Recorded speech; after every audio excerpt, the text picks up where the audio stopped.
The New York Islanders made a trade with the Toronto Maple Leafs to add a depth forward. We'll break it all down for you. Plus, they gain a point, but failed to get two as there's another shootout loss in Minnesota. We've got all that, plus our weekly farm report coming up on today's Locked On Islanders podcast.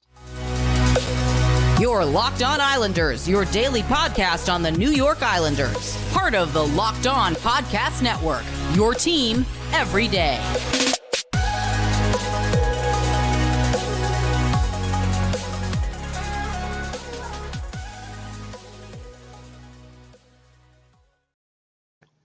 All right, everybody. Welcome to the Wednesday edition of the Locked On Islanders podcast, part of the Locked On Podcast Network, your team every day. Thank you for making Locked On Islanders your first listen every day. We are free and available on all platforms. This episode is brought to you by FanDuel Sportsbook, official sportsbook of Locked On. Make every moment more. Visit FanDuel.com/LockedOn today to get started.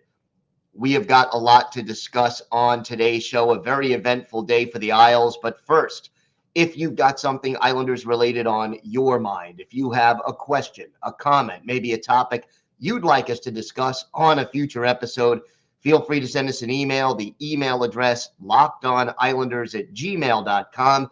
And if you leave your first name and where you're from, we're happy to mention you on the show when we discuss whatever it is that's on your mind. You can also follow the show on Twitter at Locked On Isles, and you could follow me, Gil Martin, on Twitter at Ice Wars, NYR, VSNYI. We'll keep you up to date on all the latest Islanders news, notes, and happenings, and I am live tweeting during nearly every Islanders home and road game, so make sure you join me for some instant insight and analysis, and it's always great to interact with Islander fans game time or anytime. So, the big news for the New York Islanders, they make a trade along with the Toronto Maple Leafs. The Islanders sending a third-round pick in 2024 to Toronto in exchange for Pierre Engvall, the Swedish winger. Can play really all four forward positions, but the Islanders now have Pierre Engvall. If you're wondering, right now, through 58 games with the Leafs, 12 goals, 21 points. He is a +1. One power play goal, 11 of his goals at even strength, 3 of them game winners. He has 100 shots on goal. So for a bottom six forward, not bad. But here's the important two factors about Pierre Engvall. Number one is that he's got size. He is 6'5", 220 pounds. And he's 26. He'll turn 27 in May 31st. And he is on an expiring contract. So this could be a rental, but he's also very effective on the forecheck. So you're getting a guy with size, a little bit of scoring touch, not bad for a bottom six forward, probably an upgrade over some of the players statistically that the Islanders have in their bottom six right now. He has versatility, although he's a left-handed shot. He's played center. He's played both wings, so he can fill in anywhere along the forward line. And you have a situation where it gives you the ability to trade away one of those surplus bottom six forwards and possibly build from there. It gives you depth. He fits in with the Islanders system very well. So let's see how Pierre Engvall does as a New York Islander. The fact that this draft pick in this deal is a 2024 third-round pick rather than a 2023, that's a benefit in my opinion, just because the 2023 draft is so deep and the Islanders have been trading away so many picks. Again, I don't think this is a terrible deal, but it's certainly not an earth-shattering one. He is the kind of guy who can kill penalties. He is the kind of guy who will be aggressive on the forecheck. He does not use his size as much as maybe some scouts would prefer. And, here he is through 58 games and he has only 39 hits. So, he's not a Matt Martin type or a Cal Clutterbuck type where he's going to go in there and be knocking people over. And I think that may be part of the reason why he remains, sort of an unsung guy in this league and not a headline grabber. But the Islanders, as we know, they like to dump and chase. They like to forecheck aggressively. And adding a guy like Engvall can help in that regard. He's not bad in faceoffs for his career, 52.2% from the circle.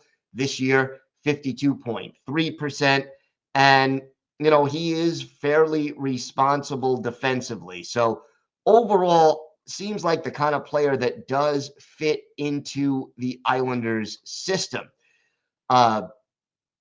Is this in and of itself going to move the needle significantly? No, probably not. But at the same time, this is a situation where I think this player can help the team. And more importantly, in my mind, it can help create an opportunity to have more deals being made going forward. And, Islander fans have to know that that is important. Look, trade deadline as of now coming up on Friday at 3:00 Eastern time in the afternoon. So I get the feeling Lou is not quite finished.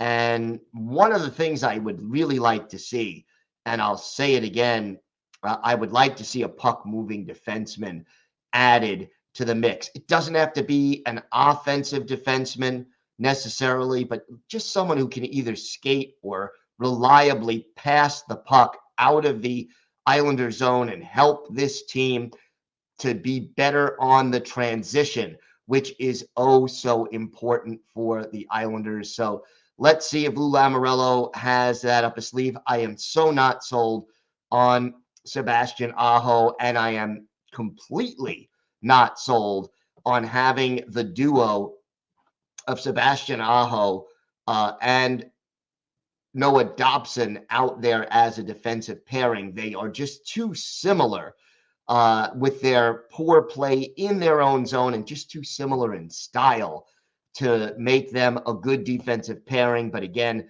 that is all going to be up to Lou Lamoriello, and we'll see basically how Lou handles the situation, because it has to be better, and let's hope that it will be. But again, for the New York Islanders, just good that they made a move.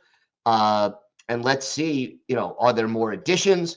Are there more players being traded away? Because again, could you trade a Josh Bailey and free up some cap space to maybe bring in that puck-moving defenseman? Yeah, now you have a surplus on up front with the forwards, and it creates a real possibility. We have got more to get to on today's show. First, we will talk about last night's shootout loss in Minnesota. We'll have our key takeaways and our unsung hero and go to the game, plus our weekly farm report. All that and more still to come on today's Locked On Islanders podcast. Today's episode is brought to you by Indeed. No matter how the last game went, anytime you take the field, you've got a shot at greatness. Give your team the best shot at winning by recruiting more MVPs with Indeed. If you're hiring, you need Indeed, because Indeed is the hiring partner where you can attract, interview, and hire all in one place. And Indeed is the only job site where you're guaranteed to find quality applications that meet your must-have requirements, or else you don't pay. Instead of spending hours on multiple job sites hoping to find candidates with the right skills, you need one powerful hiring partner that can help you do it all. So with Instant Match, as soon as you sponsor a post, you get a short list of quality candidates with resumes on Indeed that match your job description, and you can invite them to apply right away. Plus, only pay for quality applications that meet your must-have requirements. Start hiring right now with a $75 sponsored job credit to upgrade your job post at Indeed.com/locked-on. Offer valid through March 31st. Go to Indeed.com/locked-on to claim your $75 credit before March 31st. Indeed.com/locked-on. Terms and conditions apply. Need to hire? You need Indeed. Today's show is also brought to you by the Adam Rothstein Hockey Podcast newsletter. Hey, Isles fans, are you looking for the best hockey newsletter on the internet? Well, look no further. The Adam Rothstein Hockey Podcast newsletter is the best newsletter for any hockey fan. Whether it's talking about the history of hockey, hockey video games, or how to improve your game, you'll get all that and more in this newsletter. Also, if you like the newsletter, well, be sure to check out the main podcast on Spotify. Log on to rothsteina.substack.com. That's rothsteina.substack.com. Hope to see you there. So the Islanders fall 2-1 in a shootout to the Minnesota Wild. And, this is a very frustrating kind of a loss. Josh Bailey gets the only goal. That was certainly good to see. His first goal in far too long, and Otto Koivula with the assist. So good to see him getting on the scoreboard. Ross Johnston had a fight, had an assist, but it was kind of taken away. And the only regulation goal scored for Minnesota by Ryan Reeves, who had the fight with Ross Johnston and got his first goal of the year on a real pretty goal scorer's goal where he knocked it out of midair. It might have been a high stick, but no review made, and the goal counted. And unfortunately, the only goal set up by a boneheaded play by Noah Dobson, who blindly tried to clear the puck out of the zone, turn it over at center ice, and that led to the opportunity for the Wild. Again, Dobson struggling in his own zone, and he continued to struggle in overtime with another giveaway that made things tough for the Islanders. So defensively, the duo of Dobson and Aho continue to struggle. Got to give hats off to Philip Gustafsson, the goaltender of Minnesota. Look, we expected a low-scoring game. You've got two teams that are known for their goaltending, known for their defense. Gustafsson made 39 saves, but the problem, again, for the Islanders, too many of those shots, not of the high-danger variety. Yeah, there were some, but not a lot. And overall, offensively, the Islanders just not doing enough. But the bigger issue, in my mind, as far as the Islanders are concerned, this team cannot win in a shootout. It is ridiculous. And look, Lane Lambert went with Simon Holmstrom, and Holmstrom made a nice move, but kind of faked himself out, couldn't finish because the puck left his stick. And as a result, no goal there. Islanders go 0 for 3 again on the shootout. And, this team is just bad with breakaways and shootouts. They don't have a sniper on this roster. Surprised you don't use a Brock Nelson in the shootout, but realistically, there just aren't enough quality players who are shootout specialists who are going to get the job done. And it's costing this team points. If the Islanders were even just 500 in shootouts, and I mean, winning half, they would be pretty darn close to the Rangers in the standings, have a little cushion on the wild card most likely. Unfortunately, shootouts remain a problem for this team. And to say it's frustrating is an understatement. Other than Holmstrom, none of the other two players, and that was Palmieri and Horvat, made a move that was really anything flashy or original or dangerous. I mean, Horvat, both shots, I think, just more or less went right into the chest of Gustafsson, and that is not the way you want to play if you're going to win in a shootout. So very disappointing there to have the team go 0 for 3 in the shootout and end up losing the hockey game. This team, if they're not practicing shootouts, they need to. And if they are practicing shootouts, they need to practice them more often. And just, you got to have a strategy. You can't just skate up to the goal and just do something. You know, Islander fans will remember, they've had some good players in shootouts. Franz Nielsen was great in shootouts, but Nielsen had a plan. He had that signature backhand move, and then eventually he started, when goalies caught up to it, Nielsen would deviate from that move and fake them out. But the thing is that the best players in a shootout have a plan, and these Islanders players just didn't seem to have one. Time for our unsung hero and GOAT of the game. To me, the GOAT has got to be Noah Dobson, a -1. We talked about the giveaway that led to the goal. He made another foolish play in overtime as well. And just, in a game where this team, we knew it was going to be low scoring, and we knew that mistakes could cost them. And Dobson made the mistake that ended up leading to the Ryan Reeves goal. As for the unsung hero of the game, I'm going with Bo Horvat. Horvat, first of all, 2 block shots, led the Islanders forwards with almost 24 minutes of ice time, 23:51. Had 7 shots on goal, which was second behind Zach Parise, who had 8. But 7 shots on goal, and how's this for an unsung hero? Won 14 out of 17 faceoffs. Didn't do what he could have done or what the Islanders hoped he would do in the shootout. That was certainly a disappointment. But 7 shots on goal, 2 block shots, almost 24 minutes of ice time, and winning 82% of your faceoffs.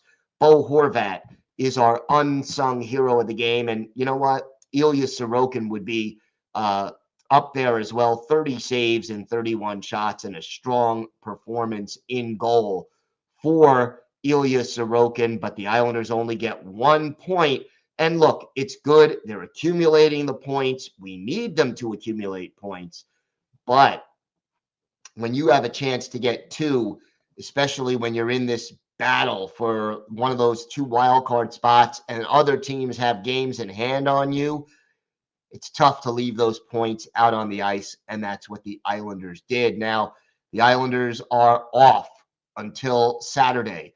They have no games left before the trade deadline, and they have to hope right now that some of the other teams fighting them for those spots lose, and B, that Lou Lamoriello does the right thing at the trade deadline. Here's the thing. The next 3 games for the Islanders are going to be absolutely critical, because all 3 of them come against teams that this team is fighting for a playoff spot with. Detroit, Buffalo, both of those games at UBS Arena, and then in Pittsburgh. Those are the next 3 games. All 3 teams in the thick of this wild card race. And you know what? If the Islanders could get 4, maybe even 5 points in those 3 games, that'll go a long way, especially if the wins end up coming in regulation. We've got more to get to on today's show. We have our weekly farm report. We will discuss all things Bridgeport Islanders and our Islanders birthday of the day. All that and more still to come on today's Locked On Islanders podcast. Today's episode is brought to you by FanDuel. The midway point of the NBA season is here, and now is the perfect time to download FanDuel, America's #1 sportsbook, because new customers get a no-sweat first bet up to $1,000.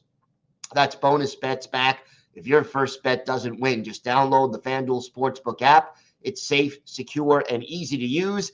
And then you can bet on everything from the money line to point scorers to threes drained. And yes, you can use your knowledge of the New York Islanders on FanDuel as well. Plus, FanDuel even lets you combine your bets for a chance at a bigger payout with the same game parlay. So don't miss the chance to get your no sweat first bet up to $1,000 in bonus bets when you go to FanDuel.com/locked-on. That's FanDuel.com/locked-on to learn more. Make every moment more with FanDuel, an official sports betting partner of the NBA. Time now for our weekly farm report. We talk all things Bridgeport Islanders. 3 games for the Islanders last weekend. Thursday, they went up against the Belleville Senators and skated away with an important 5-1 win over the Senators. 2 goals in that one for William Dufour. And Reese Newkirk got his first AHL goal in that contest. 2 assists for Andy Andreoff and Dennis Chalowski. Grant Hutton and Ruslan Iskhakov also scoring goals. And another strong performance by Corey Schneider, who is now 4th in the league in save percentage. So that was a good start to the weekend on Thursday. Unfortunately, Saturday, not so good as the Islanders fell to the Charlotte Checkers by a score of 5-2. The 2 goals both coming on the power play, one for Andreoff, one for Chris Terry, but it wasn't enough. 2 assists for William Dufour and Dennis Chalowski, but not good. 42 shots on goal allowed. Only 4 goals allowed on those 42 shots by Jakub Skarek, but an empty net goal gives them the final margin, and it's a 5-2 defeat. Then on Sunday, the Islanders fall again, this time to the Lehigh Valley Phantoms by a score of 4-3. Goals, Cole Bardreau, William Dufour, Ruslan Iskhakov. Corey Schneider made 37 saves, but it wasn't enough. And a penalty shot, the goal by Iskhakov. If you haven't seen it, you could find it on YouTube. It was on a penalty shot. It was a between the legs backhand flip that went top left-hand corner. I know I have some listeners who are big Iskhakov backers, and he showed some of that skill on that goal. It's incredible. Check it out on YouTube or at NHL.com because, boy, was that a pretty goal. So a 1 win and 2 loss weekend there for Bridgeport. They are now in 7th place in the Atlantic Division, but they are only 4 points out of 4th place. So it is indeed a battle in that AHL Atlantic Division. Chris Terry remains the leading scorer with 50 points, 17 goals, 33 assists in 47 games. Andy Andreoff leads the team with 21 goals. He has 42 points. Iskhakov, 13 goals, 40 points. Dufour, 19 goals, 37 points. Arno Durando, 13 goals and 33 points. So those are your scorers. In goal, Skarek, a 3.3, 3 goals against average, and 894 save percentage. Corey Schneider, 2.64 goals against, 921 save percentage. He is 15-6-3 on the year. For the upcoming week for the Bridgeport Islanders, they will have 3 games coming up. Thursday, a 7 o'clock home game against the Providence Bruins, another home game on Saturday, also a 7 o'clock Eastern time start against the Hartford Wolfpack. That's the Rangers AHL affiliate. And then Sunday, a 3 o'clock in the afternoon contest, also at home against the Springfield Thunderbirds. So 3 home games this weekend and a chance to pick up some ground in the standings before they go on a couple of road trips that will be 4 games long. And if you want to check out some of the Islanders' future stars today, head on up to Bridgeport and attend one of these 3 games. Meanwhile, our Islanders' birthday of the day, well, Monday was the 67th birthday of former Islanders forward Mike Kazicki. Kazicki, drafted by the Isles in the second round in 1976, joined the Islanders in 77-78, and stayed with the team into the early part of the 79-80 season. His best year with the Isles, 16 goals, 34 points in 78-79. After playing for the Capitals, briefly played for the Maple Leafs, and then finished out his career in Switzerland.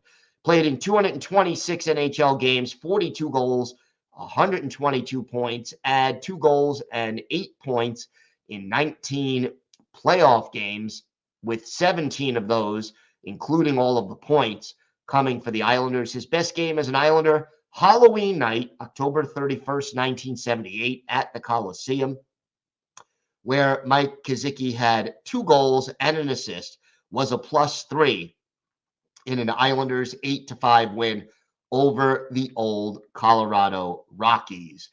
That's going to do it for us on today's show. We are looking very much forward to some more news at the trade deadline. We'll have a lot on the trade deadline on tomorrow's show. Plus, we will also give you the final time for our live stream, which will take place Friday after the trade deadline, either 7:30, or 8 o'clock Eastern time for that one. So we'll keep you updated, but looking forward to being able to do a live stream and have you all join me and make some comments while the show is being broadcast. So looking forward to that.